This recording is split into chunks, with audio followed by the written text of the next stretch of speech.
Welcome to Warmies. It is a Tuesday almost evening, and the Calgary Flames are not in Calgary. And fortunately for them, because it is almost a blizzard outside here at our makeshift Sports Interaction studio. Thank you all for joining us. Ominous Flames 14, we know you've wanted this show to start all afternoon, all evening. You're feeling just all rambunctious in the chat today, and you are saved because the Warmies has begun live here from our Sports Interaction studio. And we're going to waste absolutely no time getting into the lines for today's game. The Flames and the Predators, two of the worst teams in the National Hockey League. The Flames, at least, have been playing a little bit better of late. The same very much cannot be said for those Nashville Predators, who are the worst team in the National Hockey League. But wouldn't you know it, the Nashville Predators are favored in this game by the fellas over at Sports Interaction at minus 120. The Flames at an even plus 100. So make of that what you will. The Nashville Predators, they are the favored team in this game. Over under set at 5.5. The spread at plus or minus 1.5 goals. The Predators, I mean, this is not a particularly good team on the other side. I mean, on either side, quite frankly. But the Predators this season, they're rocking an 8-13-4 record. The Flames at 9-14-4. So let's just say it's not exactly a clash of the Titans on this Tuesday evening. Of course, the odds tonight are brought to you by Sports Interaction Sportsbook and Casino, where every game is your game. When you bet with Sports Interaction, from puck drop to overtime, you can bet with Canada's homegrown sportsbook. 19 plus, please play responsibly. And I like how Matt C. has wasted absolutely no time in clocking the nature of this arrangement here today. Is Mike in a quiet room at his day job? Not only am I in a quiet room at my day job, they have explicitly endorsed me being up here. They want me out of the picture for the next half hour. So I'm up here just with my new microphone that the folks at the headquarters were nice enough to send me. This is a real trial run here on the Warmies on this Tuesday evening. Brand new mic, brand new whatever that thing is called, a camera. And but we're still using the trusty old ring light. We're still using the trusty old headset here that I think I bought at Dollarama maybe 9 years ago. So it's a bit of a hodgepodge here on Warmies, kind of like how the two rosters that are involved tonight are a bit of a hodgepodge themselves. The Flames and the Nashville Predators, two teams that were assembled with the prospects of changing the way that NHL teams can become contenders, trying to assemble teams through free agency and major trades for veterans in their 30s, and they've both gone about the same way. The Flames and the Predators, the two worst teams in the Western Conference this season. We are actively getting updates on how the lineups are going to look tonight. We know that on the goaltending front, it will be Devin Cooley once again for the Calgary Flames after a very, very good outing again against the Carolina Hurricanes 2 days ago. One of the only bright spots for the Calgary Flames in that game was Devin Cooley, as he stopped 16 of 17 in a 1-0 shootout loss, or pardon me, overtime loss for the Calgary Flames. Can you forgive me for not remembering immediately how that game ended? Did you, off the top of your head? It was a tough one to get through. Devin Cooley, 3-2-2 with a .931 save percentage in 10 games this season. Worth asking, is this a situation? We've talked a little bit about Devin Cooley's contract status. Is this a situation where the Flames are maybe looking at possibly showcasing Devin Cooley in the event of him being pursued, being coveted by a team in the weeks and months to come? It's very much worth considering. Cooley's cheap. His numbers this season have been excellent. His numbers in the first half of last season pre-injury were excellent. And Dustin Wolf will sit again tonight. It is very interesting with Dustin Wolf, the quality of a goaltender he is, the quality of an asset for the organization that he is. But he's on the shelf again for the Calgary Flames this evening. And quite frankly, I'm of two minds about it. You can say with Dustin Wolf that it's good that he's getting some rest. By the same token, are they putting Cooley back out there because, they're pursuing wins? Like, is this the rationale? I suppose it is. And are you hampering Wolf at this point by not putting him back in? Are you maybe giving him a bit too much time to stew over that obviously terrible performance against the Tampa Bay Lightning? I think there is a real delicate balance the Flames are trying to strike here, and I don't know. We'll have to see how Wolf rebounds when he does get back between the pipes. Our buddy Ryan Pike throwing us a bit of a bone in the chat on this Tuesday evening, mentioning that via Derek Wills, Dryden Hunt will stay in on the Calgary Flames' fourth line. Braden Bahal returns to the lineup in favor of Jake Bean. So one change for the Calgary Flames, but to me, the more interesting aspect is that the Flames are sitting Ryan Lomberg once again. And for all that was done earlier in the season where they were sitting Matt Coronado and Igor Sharangovich and Connor Zary, I think this was the natural conclusion to where the Flames were going. Because, quite frankly, when they are dressing their 12 best forwards on a given night, Coronado, Sharangovich, and Zary are among those 12 best forwards. Regardless of what you think of their performance relative to expectations, I think everybody can agree that Sharangovich and Zary have underperformed relative to expectations. But throwing expectations and contractual status and everything else out the window, I just think when you look at it from 1 to 12, those three guys are part of your 12 best forwards. And that has been reflected in the fact that with those guys all on Flames' top three forward lines in the last few weeks, those three forward lines have been playing quite well. And so with Ryan Lomberg out of the lineup, Dryden Hunt comes in. I don't know if there's necessarily a huge difference between those two players just on a raw quality standpoint. The thing that's interesting to me, though, is the message that it sends.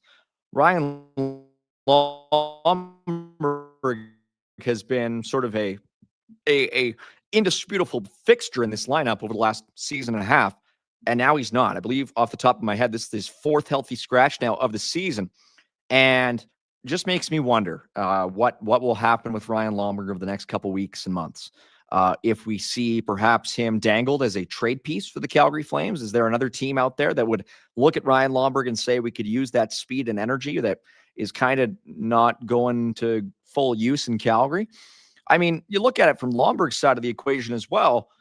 If he's playing on a team that he's second last in the Western Conference, how do you necessarily maintain that level of performance, that level of energy on a team that is not really going anywhere? For me, if I was Ryan Lomberg, that would make my job more difficult as well. So I think it goes both ways with Ryan Lomberg, and it's interesting to see him out of the lineup again tonight. We do have a super chat. Super chats benefit the youth centers of Calgary, helping kids get the care and the attention that they so desperately need in tough times. And of course, we know times can get tougher around this time of year as well. And great to see our buddy Ted Kendrick, 9735, with a $5 super chat, talking about how the upper management of the Flames still think they are going to make the playoffs. So frustrating. I mean, it's interesting, Ted, because we're at the point of the season where we're past the quarter way mark. We're almost at the third of the way mark of the season. And there is still so much parity across the entire Western Conference, even with it being just not very good at the bottom end.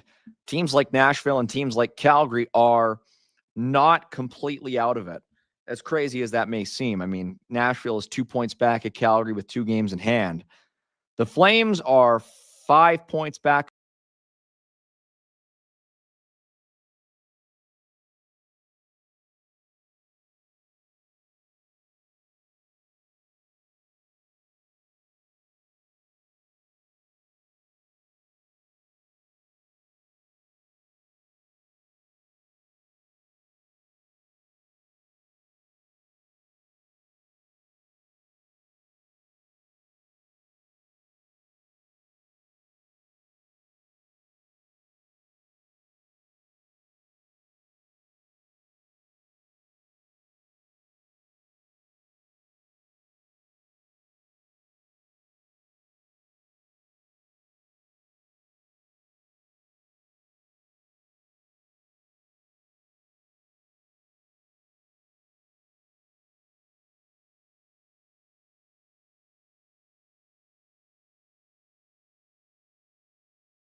Oh, are we here?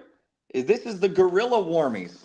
We are back on the Warmies amid some technical difficulties on this, what is it, Tuesday evening in Calgary. Boy, oh boy, just an absolute mess of a Warmies. I think we are a little bit too cold here on Warmies, but we're back and we're using some vertical video here on this Tuesday evening. Thank you all for being patient with us as holy smokes, this is just not the arrangement that we wanted to have, but we're going to keep talking because that's what makes good radio. And this is the Warmies. Once again, what were we talking about? Somebody remind me. I think we were talking about how Ryan Lomberg was in the lineup. And the Calgary Flames, they're playing against the Nashville Predators tonight. Ryan Lomberg not in the lineup in tonight's game. We were talking about a super chat. We had folks who were talking about how the Flames, they are in that sphere where they want to win. And it's tough when you have management who I grant you can see that you're 5-6 points out of a playoff spot, but it's just the nature of the beast. You have players who are competitive, you have managers who used to be players, they're in the same mindset, and that's sort of what is in the Flames organization. We appreciate your super chat, we appreciate you sticking with us on what is becoming a bit of a funny Warmies on this Tuesday evening. You know what? Let's get my face off the screen because this video feed is just not flattering at all. Let's take a look at the Calgary Flames projected lines for tonight. Now that we have at least a semblance of a show, producer Michael, I think we got them somewhere in this in our Warmies back end. I don't see it up on the screen. The Calgary Flames are going with their exact same lineup that they have gone with the last couple games, with Jonathan Huberdeau, Morgan Frost, and Matt Coronado on the top line. Igor Sharangovich on the second line with Nazem Kadri and Joel Farabee. Michael Backlund centering Blake Coleman and Connor Zary on line number 3. And the fourth line, Johnny Beecher on the fourth line between Dryden Hunt and Adam Klapka. It is a lineup that has worked relatively well for Flames head coach Ryan Huska. It is a lineup that has its flaws, that has its strengths. And for the Calgary Flames, they have utilized those players, I think, in the correct way over the last couple of weeks, where we're starting to see things really working out well for them. Last game notwithstanding, where I think the Kadri line and the Kevin Ball, Rasmus Anderson pairing were maybe their weak links. They've done a good job of maintaining a certain sense of continuity, which at the start of the season was not always a given. The Calgary Flames changed their lines so frequently over the start of the year, and now they are finally getting into a bit of a rhythm with their top, 4 lines. Their top 3 units are in particular that have just worked so well for them. Boy, thank you all in the chat for sort of maintaining a good humor. I like the comment from Ryan Pike talking about how the Calgary Flames, talking about how this stream is a little bit rebiggling on this Tuesday evening. Let's get to one of our props from Sports Interaction. We loaded this up because the Calgary Flames have had a power play that over the start of the season has been very much up and down. Last game, they didn't have a whole lot of opportunities, but when we look at it, these are some of the lines for their power play scores. Will they actually get on the board at all today? That very much remains to be seen after they were shut out entirely 2 nights ago. But the Calgary Flames, some of their top point producers here, Matt Coronado, Jonathan Huberdeau. Of course, the odds are going to be a lot better when you're looking at not scoring a power play point versus scoring a power play point. But either way, I would maybe lean towards saying that Jonathan Huberdeau or Nazem Kadri will get a power play point tonight against the Predators team that is certainly a lot more porous defensively when you compare them to the likes of the Carolina Hurricanes and the Tampa Bay Lightning, who the Flames have had a little bit more trouble against in recent games, recent weeks. So there's some lines from our buddies over at Sports Interaction. Head on over to sportsinteraction.com/FlamesNation. They'll get you set up with some good welcome bonuses. It's a trusted Canadian brand for decades now, and they are good folks helping us here on the Warmies. Although after today's show, I would assume they might send us a couple of pointers on how to make this a little bit better. Folks, we appreciate you sticking around with us on this Tuesday as we've dealt with a couple of technical glitches. The first half of the show was looking real good. It was looking real promising. We were happy with the way that it was shaken out. And we'll have some kinks to work out before we get into the Afterburner show with myself and Ryan Pike after the Calgary Flames take on the Nashville Predators at Bridgestone Arena in Nashville. We got some opportunities here for some more super chats. If some of you folks would like to chime in, the folks in the chat have done an excellent job of maintaining a continuity during this show. Although the last comment that just came in about eating poo is maybe not something that we need to elaborate on much further. Matt C is just keeping up the appearances from last game, saying that it'll be 0-0 after OT with Nashville scoring one in the shootout. You know what? We appreciate you, sort of sticking around for the whole show so far, but also just sort of the sentiment that today's game will follow in the footsteps of the last one. It sort of follows my mantra of nothing ever happens. And hey, with the lack of trade activity, not just for the Flames, but for the entire league so far this season, the only thing that's been happening so far is nothing. So hey, not a bad sentiment. We'll put up the Nashville Predators lines. There's a little bit of a hiccup going on with the side of, I can't actually see any of the graphics that are being put up on this mobile edition of the show. So I'm just going to navigate to dailyfaceoff.com and we'll sort of narrate it in real time just to sort of show you how quick I am on my feet on this particular show. Looks like it'll be Ryan O'Reilly centering Luke Evangelista and Steven Stamkos on the Nashville Predators top line. Stamkos has started to heat up a little bit more of late, so curious to see if he'll continue his goal-scoring ways against the Flames tonight. Eric Holla between Philip Forsberg and Jonathan Marchessault. Fedor Svechnikov between Matthew Wood and Reed Schaefer. A kid line for Nashville. And Tyson Jost between Michael Bunting and Ozzy Weisblatt on the Predators' fourth line in today's game. It is a bit of a hodgepodge for Nashville. Their lineup is, very much same mix and match type guys that we've seen for Calgary over the past couple of seasons. That kid line, though, is something. Reed Schaefer is a player to watch. The Nashville Predators acquired him from the Edmonton Oilers ahead of the trade deadline a couple of years ago as part of the Mattias Ekholm trade, and he's finally getting his due with the Predators here now over the last couple of seasons, making his debut with them earlier this week. Has been good with Milwaukee, is a good sort of gritty two-way winger who, if he pans out, might be sort of in the same mold of Blake Coleman, that type of player. For the Predators on defense, we'll take a look at that. Roman Josi back in the lineup once again for the Nashville Predators, lining up against or alongside Spencer Stastny on the Predators' top pairing. Nick Blankenburg and Brady Shea together on pairing number 2, and a couple of Nicks, Nick Hague and Nick Perbix for the Predators on defense pairing at number 3. And as mentioned, it'll be UC Saros between the pipes for the Predators during today's game. Saros, 30 years of age, will turn 31 in April. He is 7-9-3 with an .889 save percentage through 19 games with the Predators this season. Very similar stat line to Dustin Wolf in his own way. RG asking who forgot to charge their laptop. It wasn't even a laptop charge thing. It just died all of a sudden on me, and now it's not even recharging. So I don't know. It is the nature of the modern world. When you're away from the studio, weird things happen. I thought we would have a good setup tonight, but just turns out that this edition of the Warmies is a bit of a guerrilla effort. And hey, maybe the Flames will come out better prepared than we were on the show tonight.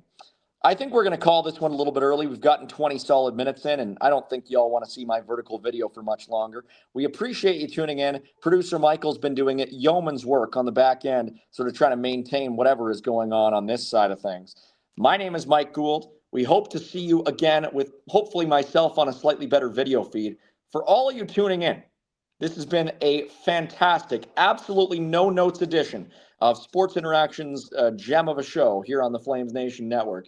They're great folks. The folks that you see down in that corner of the screen right there, fantastic. For myself, the next edition of the Warmies will be a lot better. You can be sure of that. Until then, my name is Mike Gould. You've been watching the Warmies. Hey, buddies. Thanks for watching. We appreciate it. Also, if you could throw in a like and subscribe, it does help us out with what it is we are doing. And check out more at flamesnation.ca.